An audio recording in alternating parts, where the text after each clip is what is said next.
Welcome to the graduation ceremony for the St. Paul Fire Department Class of 2012B Firefighter Academy.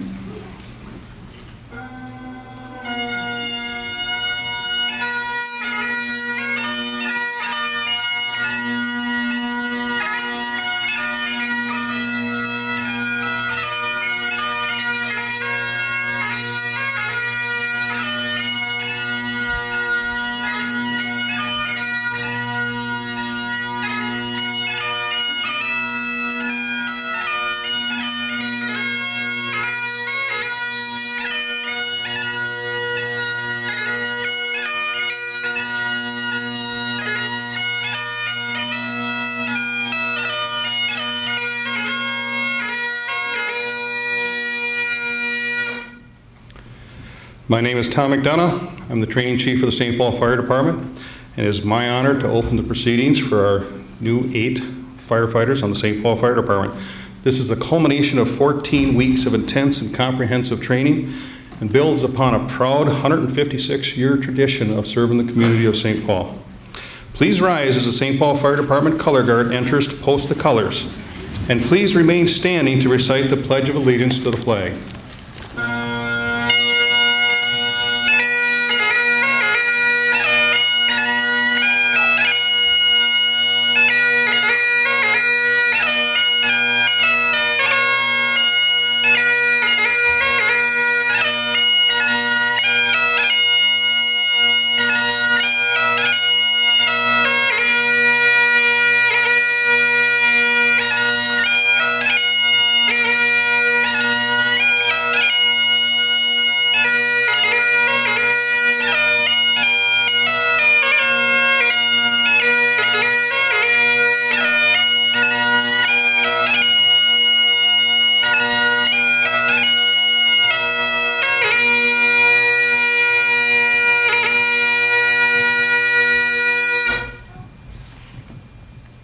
Right?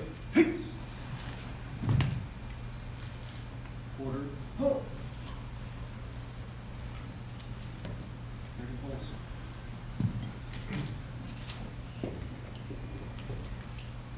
Ho!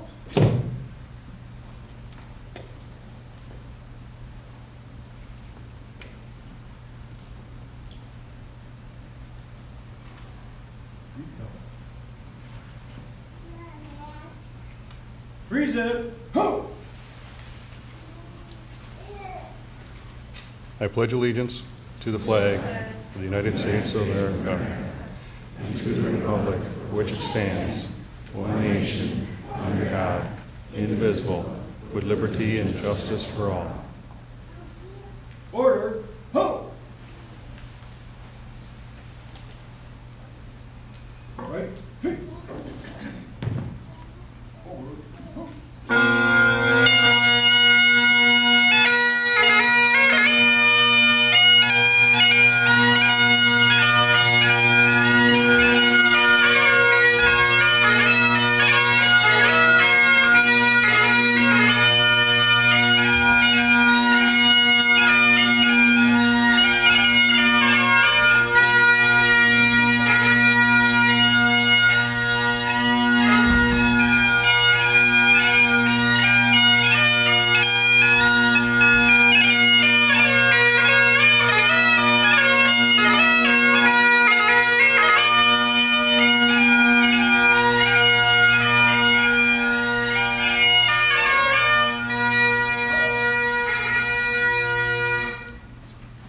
Class, you may be seated.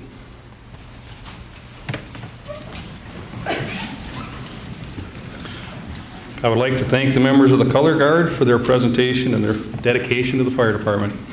Fire Captain Bob Kipples, FEO Mike Cox, firefighter Jason Woodbury, and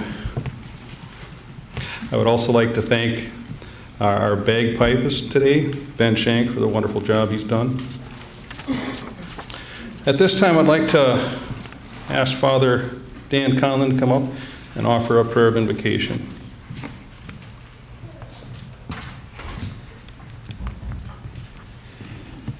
Let us bow our heads in prayer.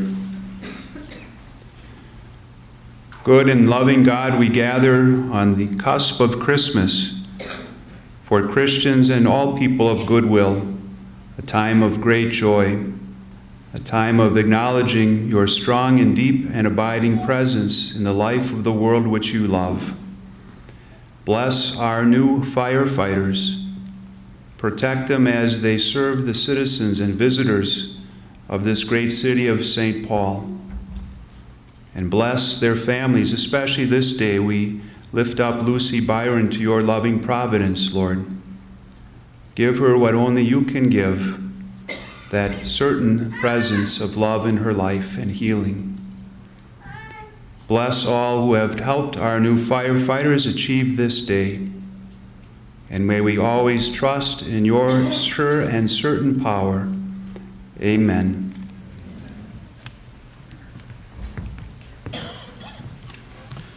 Thank you, Father Conlon. Senator Amy Klobuchar was hoping to be here today, but she could not make it. She had other pressing issues, but she did send a letter. I'd like to read that at this time. Dear friends, thank you for the kind invitation to join you for the graduation of Firefighter Academy Class 2012B. Although my schedule prevents me from being with you in person, I would like to take the opportunity to congratulate the 8 graduates of the Firefighter Academy. To each graduate, I commend you on your decision to serve the capital city. You are joining a dedicated team of professionals who rapidly respond at a moment's notice, providing professional and compassionate service to ensure the well-being and safety of our community. In the United States Senate, I work to make sure Minnesota has state-of-the-art resources essential to providing cutting-edge health, safety, and emergency services. I will continue to work hard to provide communities like St. Paul the support needed to retain quality service. Again, congratulations on completion of the rigorous training necessary to become a St. Paul firefighter. I want to thank all of the firefighters and emergency responders for their commitment to protecting our community every day, even at the risk of their own safety. I am very proud of our public safety personnel and honored to represent you in the United States Senator. Amy Klobuchar, United States Senate. And I can say from my experience that Senator Klobuchar has been a fantastic advocate for the fire service. At this time, I'd like to introduce Mayor Coleman, the mayor of the great city of St. Paul.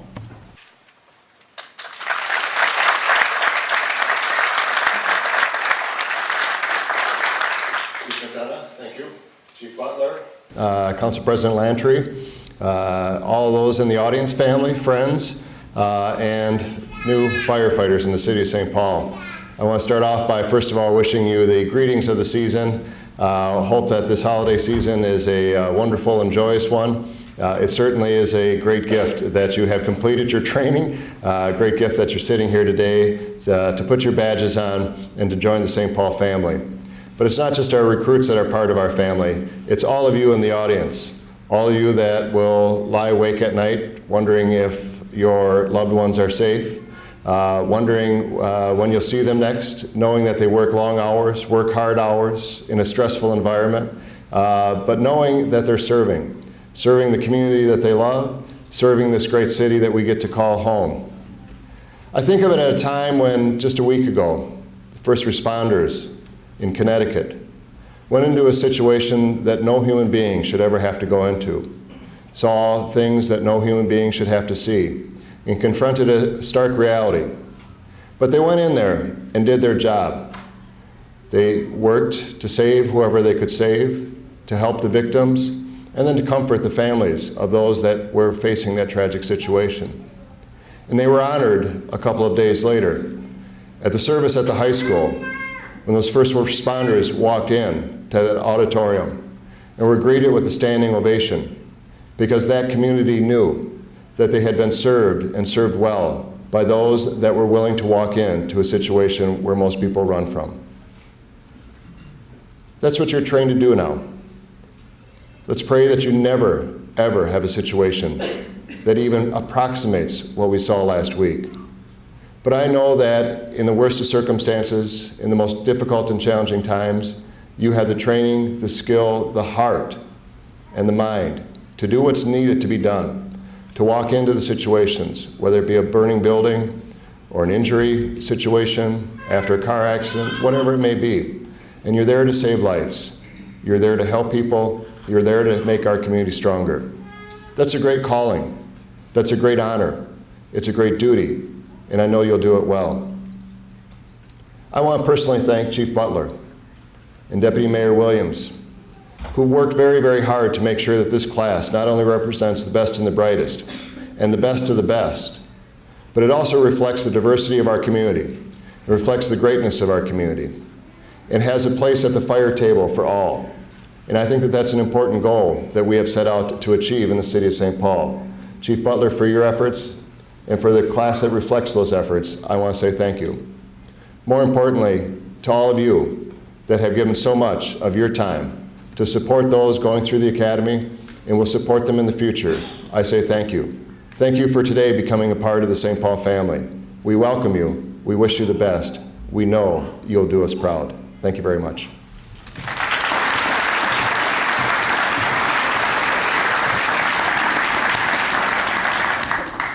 Thank you, Mayor Coleman. It is my privilege to introduce the City of St. Paul City Council President, Kathy Lantry.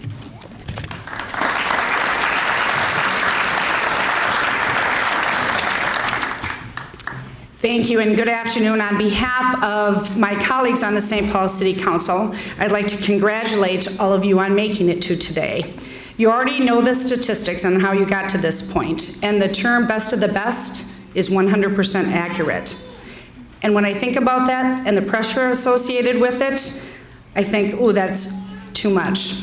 However, I know that you have already shown that courage and fortitude when it comes to working hard, and now you're going to make a career out of it. We know you will have struggles throughout your career, but we also know that we have prepared you well going forward. You have trained and trained and trained. And your first emergency will reveal how critical all that training has been. I always mention that my grandfather was a St. Paul firefighter. And when I told my mom that I was speaking here today, she recounted her days of being the daughter of a St. Paul firefighter.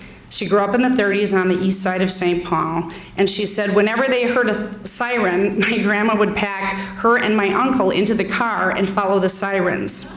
And when I asked her, I said, why in the world would you do that? She said, oh, I don't know. We just wanted to see what our dad was doing. We wanted to be where the action is.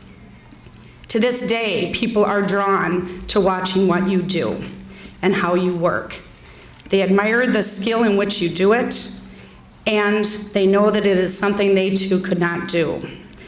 There aren't many professions where this is the case. I can tell you from my own experience, where people get to watch me a ton, seldom is it done with admiration. Capitalize on that goodwill. Use your power to make St. Paul a better place. Encourage the young people you see to consider becoming a St. Paul firefighter. Show them the grace and intelligence you possess so that they will grow up to say, I want to be like you. Hopefully today is the first day of a very long career. And along with my colleagues and certainly the City of St. Paul, we congratulate you. Think of this as a great holiday present and enjoy your career. Thank you.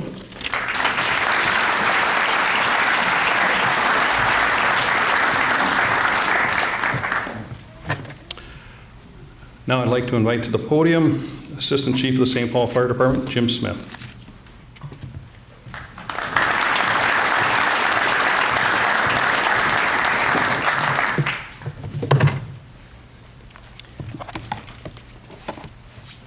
Thank you, Chief McDonough. Mayor Coleman, Deputy Mayor Williams, Council President Lantry, Chief Butler, and other honored guests, family, friends, and especially the 8 new recruits. This is 48 hours ago I was asked to take on this challenge of speaking in front of the Recruit Academy. And so for the past 48 hours I've been looking at what I should be talking about, and I went to Chief McDonough and I said, what should I talk about? What should I talk about? And he told me talk about 5 minutes and go back, sit down. So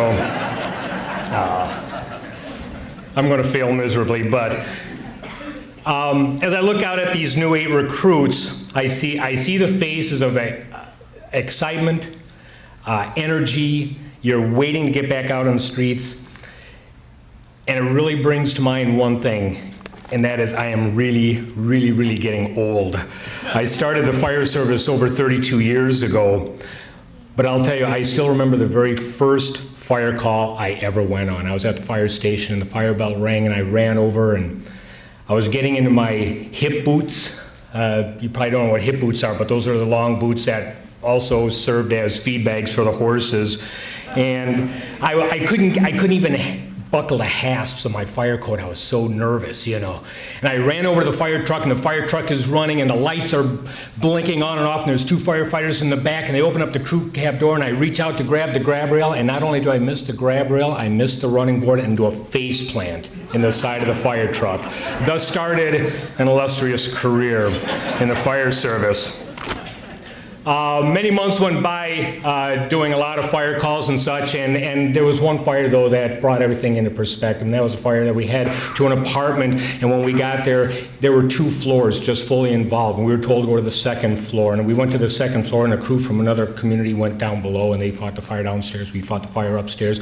We got done with the fire, and we came out, and just like any firefighter, your chest is sticking out, you're walking around because you just beat down the beast, and you got smoke all over your face and all that stuff, and I saw one of my recruit friends from another department. I went up to him and I said, "Hey, how you doing?" And he just kind of looked at me very sullen. He said, "I found one of them." Found one of them. Unfortunately, in the fire apartment below, 3 children died in the apartment fire, found in a closet in which they were hiding after they had lit the bed on fire. It was at that moment that I realized that I was entering into a profession that dealt with real lives. This isn't real life like we see on MTV, or God help us, the Real Housewives of Beverly Hills. This was unchoreographed, unscripted, real life. I gotta tell you that as you go in through your career, you are going to find that this real life profession is not only going to change the lives of people that you don't know, but it's going to change your life as well. This profession is going to give you some of your greatest highs and some of your, unfortunately, greatest lows as well. But I know that you're going to be able to get through it because you are, as I've heard from Chief McDonough, true professionals, and I'm proud of that. Today you're going to receive the fire department's badge. And to put things into perspective, I do want to tell you one thing, that after the 14 weeks of just doing everything you can, learning everything you know, being trained, you are now going to get a badge. You're going to walk across stage 3 inches off this floor.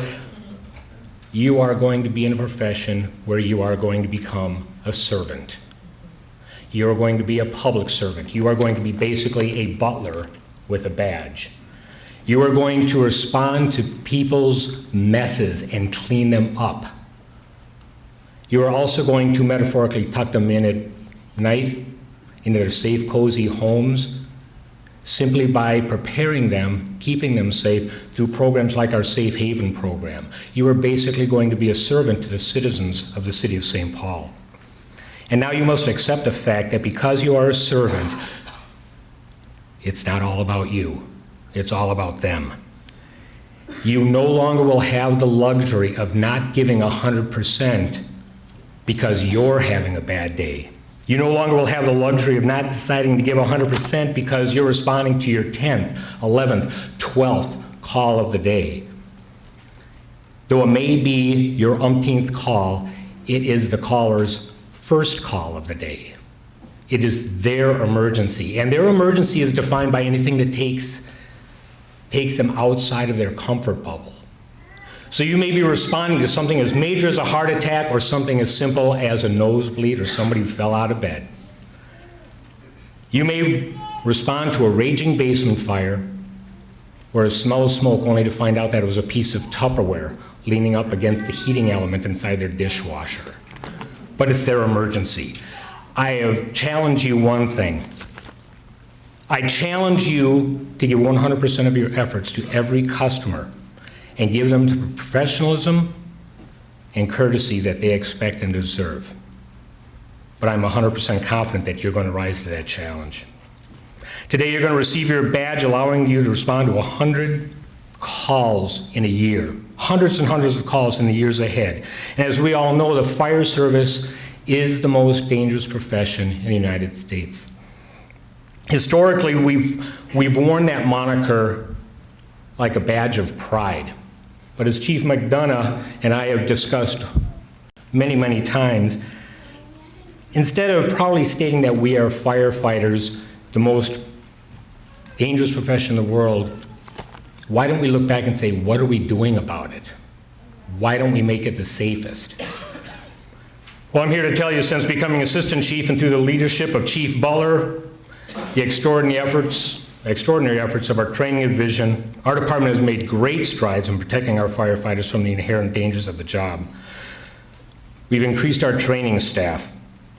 We've put on programs that have just been unbelievable. The RIT program, Rapid Intervention Team, the heavy auto extrication, all of these programs to better train our firefighters to be safer. In the past 3 years, we've put on more comprehensive training programs than we ever have in the past. And I've also often heard that the St. Paul Fire Department is one of the best fire departments in the state of Minnesota. But I can honestly tell you here and now today that with the department's extensive training regimen, with the fleet of apparatus that we now have, we are getting a brand new ladder truck in 2013, and with the current staffing of 425 professionally trained firefighters, you will be joining the best fire department in the state of Minnesota, the St. Paul Fire Department.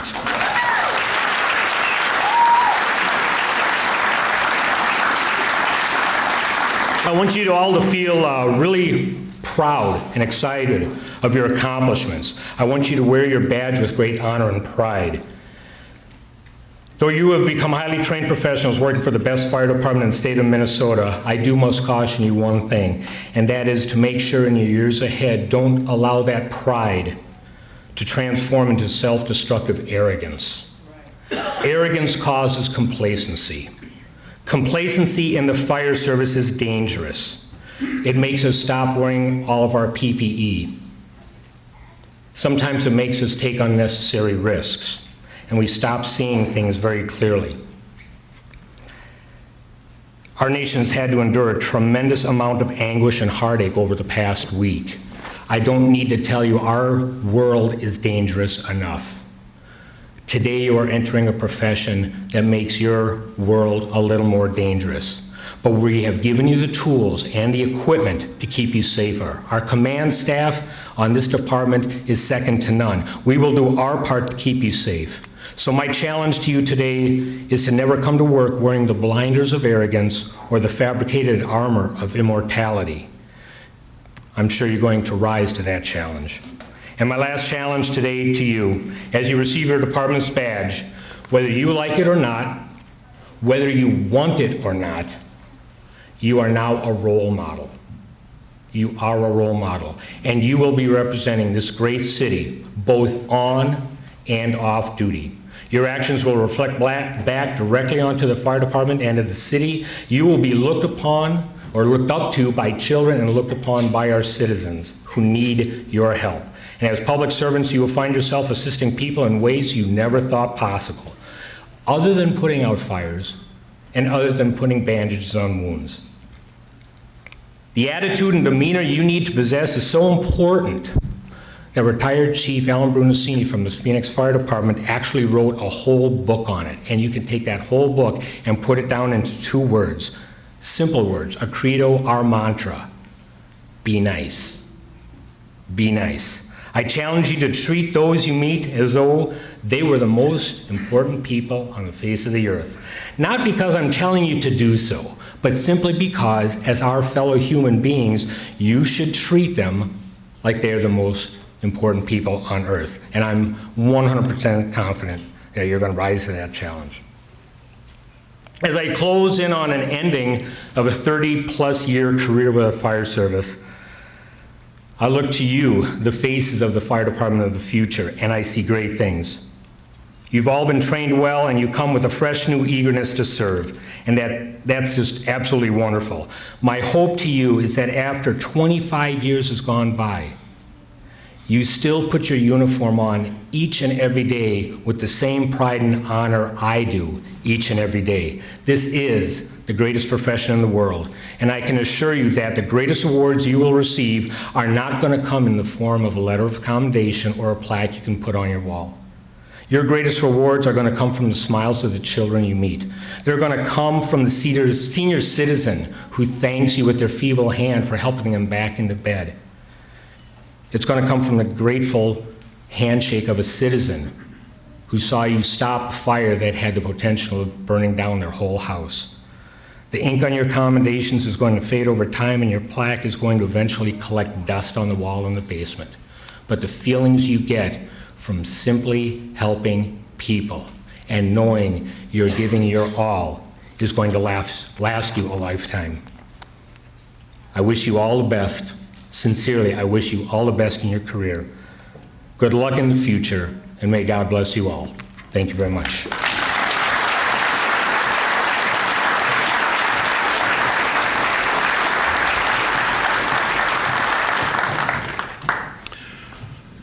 Dr. R.J. Frasconi has been the medical director for the St. Paul Fire Department since long before I was here, or in fact, any chief sitting on the stage here today. I'd like to invite Dr. Frasconi to say a few words.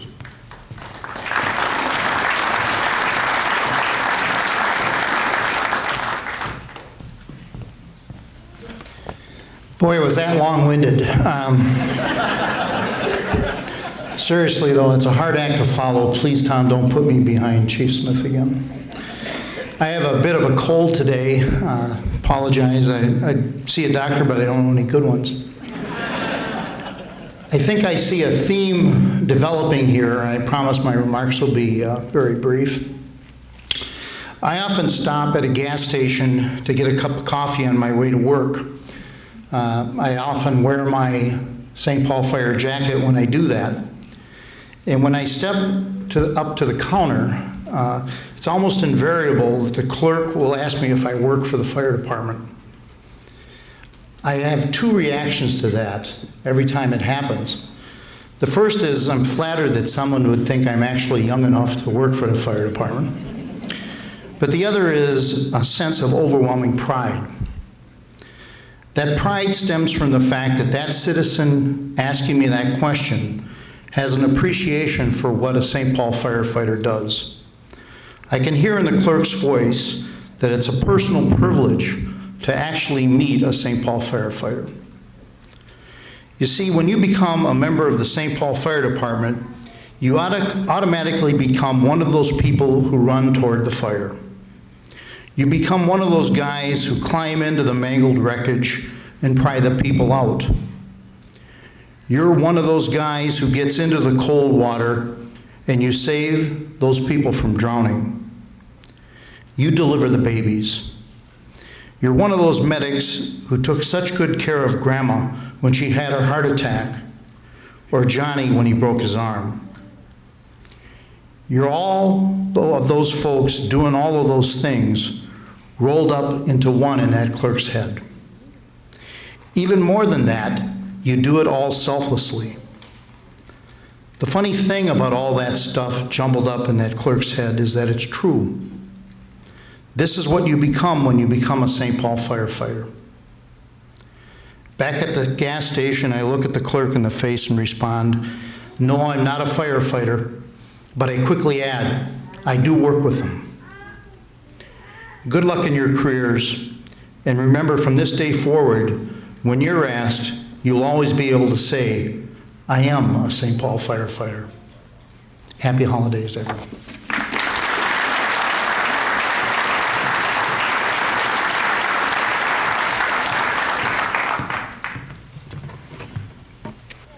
Ladies and gentlemen, Mayor Coleman, Council President Lantry, Chief Butler, Assistant Chief Smith, Deputy Mayor Williams, Dr. Frasconi, Father Conlon, honored guests, fellow firefighters, and graduates of the St. Paul Fire Academy. A successful fire training academy requires a significant team effort with preparation that actually begins months in advance. I would like to now introduce and thank all the members of the training division. Please stand when I mention your name. Training Officer Ken Gilliam. During a large portion of this academy, I was performing other duties and I was unable to function as the training chief. Fortunately, once again, Ken was willing to step up and he was more than capable to take on that role.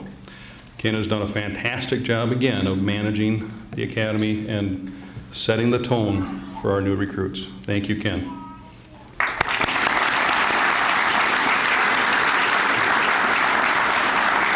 Training Officer Joe Blank. Joe was tasked with much of the day-to-day management of the recruits and the Recruit Academy staff. That's when he wasn't also managing our logistics and teaching Blue Card to our company officers. Joe's focus always has been on ensuring that the recruits receive the right quantity and the right quality of meaningful training, and nobody does it better than Joe. Thank you, Joe.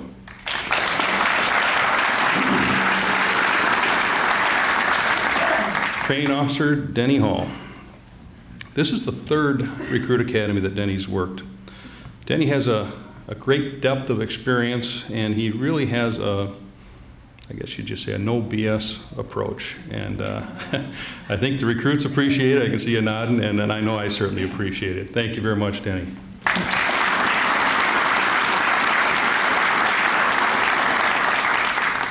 Training Officer Jonathan Hall. Jonathan Hall 2.0, I guess, okay. Jonathan is a person that spends a great deal of his own time working on developing his firefighting skills. As a matter of fact, I know nobody on the department that has put more time into developing and honing those skills. And I'm very thankful that Jonathan was willing to come off the shift and come on to a 40-hour week and share those skills with our recruits. Thank you, Jonathan.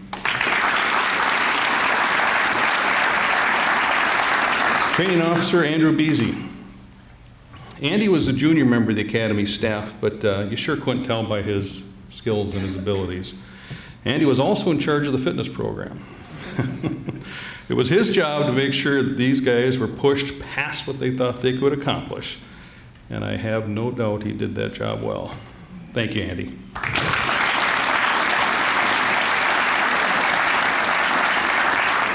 Training Assistants Jerry Dino and Clarence Hawkins. Actually, Jerry's up in the back and Clarence Hawkins is up in the AV booth for us.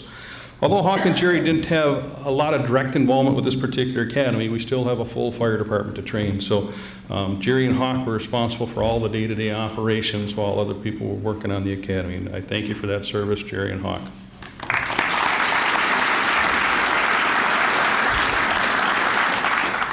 Last, but certainly not least, is our support staff, Amy O'Donnell. Is she in here or did she sneak out? Oh, there you are. I figured you would have snuck out on us. Amy works primarily behind the scenes. From everything at the very beginning of the academy, the preparation I talked about, she's the one who puts all the recruit manuals together. And she did all the arrangements all the way up to this graduation today. We could not have a successful academy without the help of Amy O'Donnell. Thank you, Amy.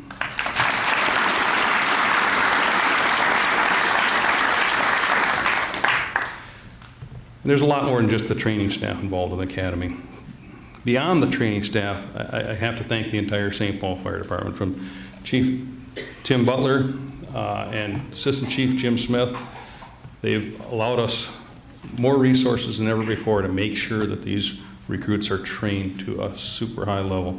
The fire administrative team, from John Swanson, Steve Zachard, Terry Haltner, Josette Bradley, Denise Harris, I would like to thank you all for your help every step of the way. Deputy Chiefs Smith, Sinitra, and Bestlin, EMS Chief Matt Simpson, EMS Coordinator Bob Pitts, all the chief officers that helped us coordinate the fire and medic companies who frequently came out to help out with different evolutions, both day and night. I'd like to thank you all. To all the fire companies who came out to teach and work with the recruits, run PT evolutions voluntarily, and companies were left in service to cover while the other companies were out helping with the academy. I'd like to thank the specialty instructors that came out, especially arson investigator Jamie Novak, who's also here taking photos for us today.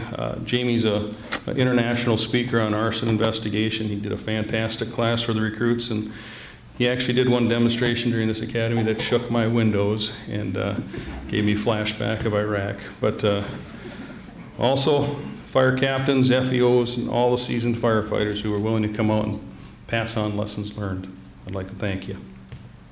In addition to those already mentioned, I'd like to acknowledge that the Recruit Academy is really a community effort. It's not just within the fire department. We have building maintenance, equipment services, fire prevention, human resources, risk management, Ramsey County Dispatch Center, Regions Hospital, PERA, the Veterans Administration, and we had 2 public-private partnerships during this academy that have been long-standing partnerships.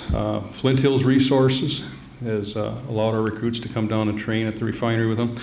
And one of the most amazing public-private partnerships I've seen in my entire career was the relationship we have with Rock 10. Rock 10's been a very active partner with the City of St. Paul Fire Department for many, many years. And every time we use their facilities, I'm amazed more and more how accommodating they are. So I'd like to thank you all for your assistance. Most importantly, recruits, please appreciate the number of people that have dedicated time and service to your class in an effort to better prepare you for service to the public. We got many traditions in the fire service, and we've been kind of starting a couple new ones. About 3 years ago, about the same time Training Officer Denny Hall started the academy, we started the tradition of the pink fire extinguisher. You know what we're talking about. And it is just like it sounds. It's a huge 30-pound carbon dioxide fire extinguisher that was painted pink years ago, or 3 years ago, I should say. And the reason for it is when a recruit messes up, he gets to document what they did, and they get to carry the extinguisher for the entire next day. And it's just a way of reinforcing lessons learned. It's not meant to be mean. But some of the, I was looking at the notes that were on the pink extinguisher, and there was quite a variety, but they ranged from not cleaning the bathroom well to not restocking the toilet paper, and I'm sure there's a lot of family members out there that can appreciate that. And I hope we did a good job at training them to clean the bathroom and stock the toilet paper, but there's only so much we could do. And then the one that really did kind of stick out for me was one simply stated, a plethora of constant disappointments to Training Officer Hall 2.0. Good job, guys. All right. Now, a more positive tradition that we started a couple years ago is that we've decided to designate a top recruit for every class. The training staff came up with the grading criteria, and we really basically use 4 criteria. We use academic grades, physical test times, peer review process, and training officer review process. Each member of the class and the training staff ranked the other members of the staff, or the other members of the class, I mean. And we did it, again, based on test scores, leadership, integrity, and character. Those were the things we were really looking for. And I'm pleased to announce that the class leader, or the top recruit for the class of 2012B, is Tom Beaver.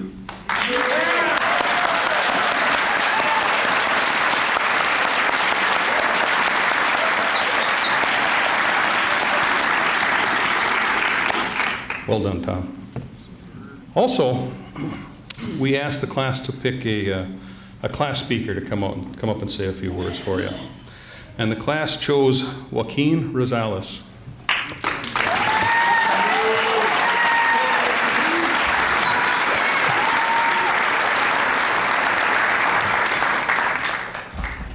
Good afternoon. December 21st, 2012. We'd like to thank everybody for being here today, especially considering this could be the last day on earth for all of us. You know, the end of the world and all. So really it means a lot you guys chose to spend it with us. However, there's no need to worry, because we have some heavy hitters here today. No. In all seriousness, though. I want to speak on behalf of our class and just simply say thank you. First and foremost, thank you to the Honorable Mayor Chris Coleman, Chief of Department Tim Butler, Assistant Chief Jim Smith, Emergency Medical Services Chief Matt Simpson, And we'd also like to thank the training staff for their hard work and dedication in preparing us for our future careers. Chief of Training Tom McDonough, and Training Officer Ken Gilliam, Captain Joe Blank, Training Officer Dennis Hall, Training Officer John Hall, and Training Officer Andy Beasy. In addition, thank you to the firefighters who are already on the streets, who took the time to come to the training facility and work with us. Some of you guys are here today. We really appreciated it, especially that extra PT. But we'd also really like to extend a very special thank you to our families who've supported us through this rigorous and rewarding experience, even if at times we weren't the easiest to be around. So really, we couldn't have done it without you guys. So we stand here today proud to be given the opportunity to pledge our allegiance to a department that stands at the forefront of its profession. Honored to become a part of such an elite team of brothers and sisters with such a long-standing history of tradition. So thank you, St. Paul. It's with great pride that we serve you.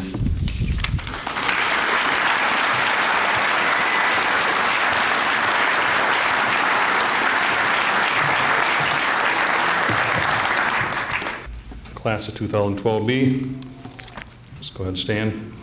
Prepare for the presentation ceremony. Training officers Joe Blank and Dennis Hall, come up and we'll call the names. And we'll get the rest of the training staff to come up and help also.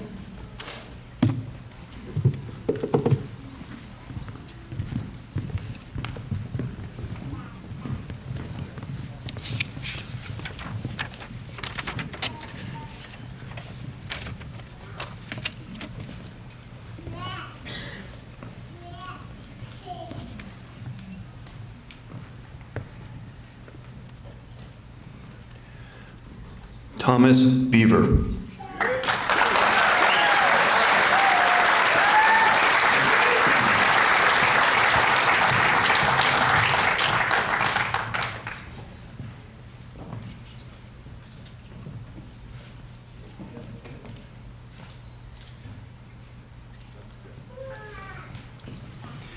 Eric Clinton.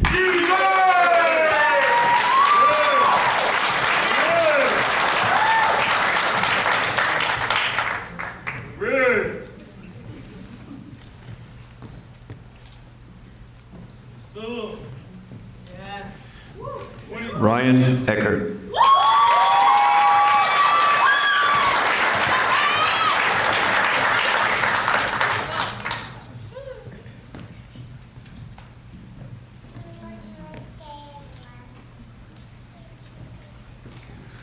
Stanico Green.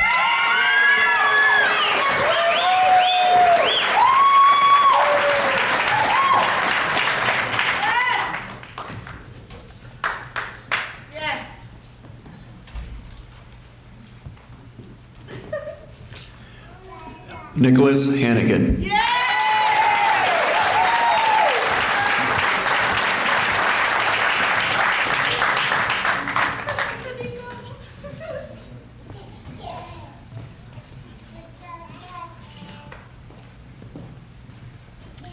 Joaquin Rosales.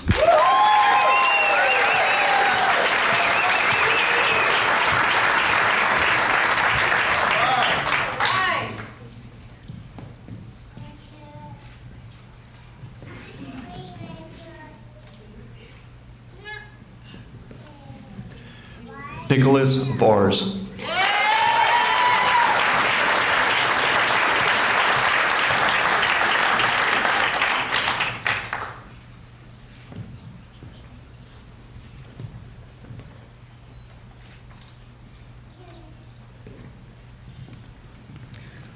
Nicholas Zajac.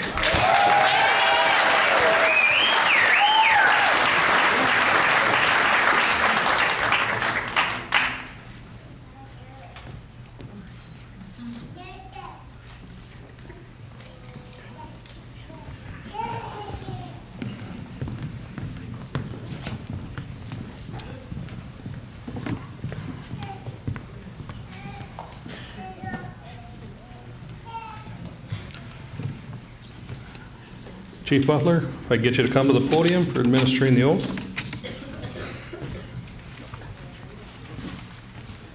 Class of 2012B, raise your right hand, repeat after me. I state your name. Solemnly swear to uphold the Constitution of the United States. That of the state of Minnesota.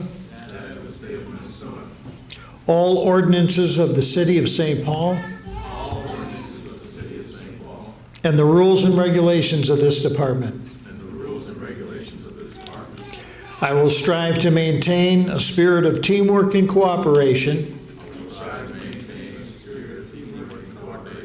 with all personnel. I will seek to give only the highest example of honesty, integrity, and good citizenship. I understand my behavior on and off duty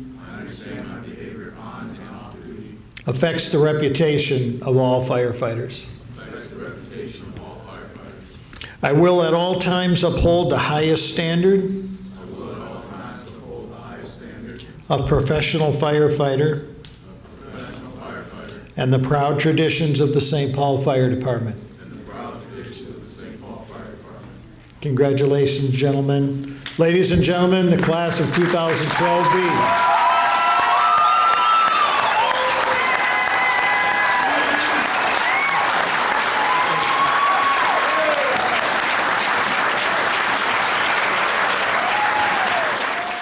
Gentlemen,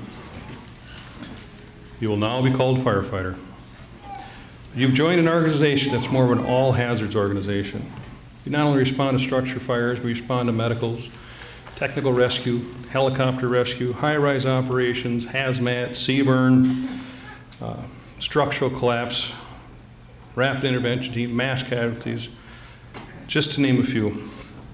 Over the past 14 weeks, we have given you what I believe is an absolute solid foundation. I know that each of you here today has dedicated far more than 40 hours a week. You had late nights, extra studying, extra PT, and quite simply just some recovering, I'm sure. You've learned about our history, our policies, our procedures. You've been drilled hard. You've been pushed up to and beyond your physical and mental limits. That was by design. By my rough calculation, on this academy, you ran over 1,100 flights of stairs and about 17,000 steps total, maybe a little more. I think Training Officer Beasy was a little more evil than the last guy. There was a reason for that. That was more than just conditioning. That was to see if you really wanted to be here or not, and you all passed the test.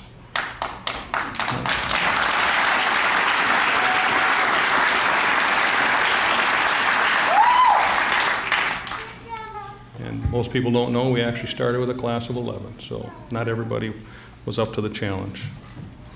You fought fires during the day and during some very long nights. You've cut apart cars, you've driven trucks on the skid track.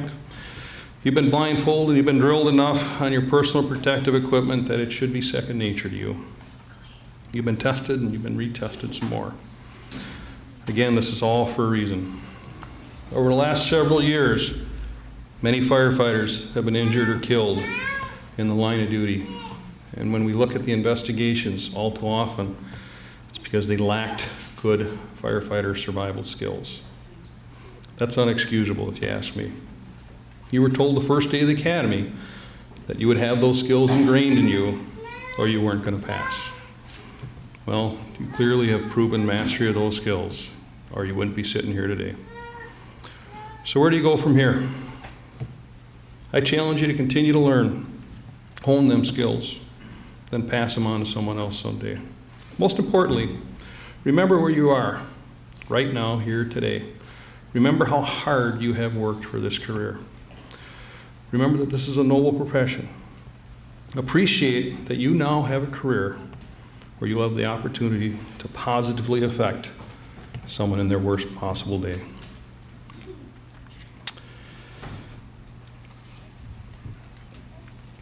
Gentlemen, I ask you to remember that last 14 weeks. Don't let it get dull. Remember it. And you're clearly at this point in your career, you're the best of the best. I'm 100% confident that you are here ready, willing, and able to serve the citizens of St. Paul. Father Conlon.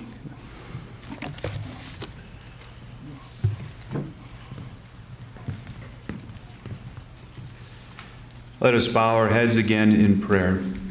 Almighty and ever-living God, on this afternoon of exceedingly great joy, we are mindful of those in our world, in our nation, and in our midst who suffer greatly, who are feeling lost and lonely and burdened.